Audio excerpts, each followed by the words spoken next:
Hi guys, this is a sneak peek on arranged playing. To me it's very important to use thirds because they are the key to all music. Melodies are thirds stacked on top of each other.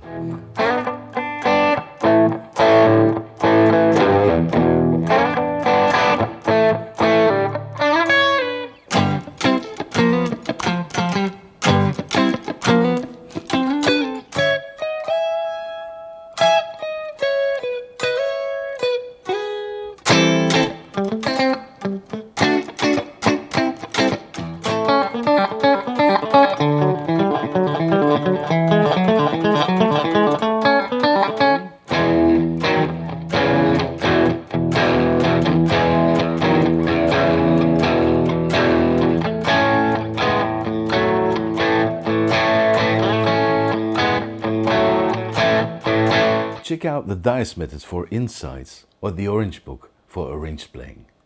Ciao.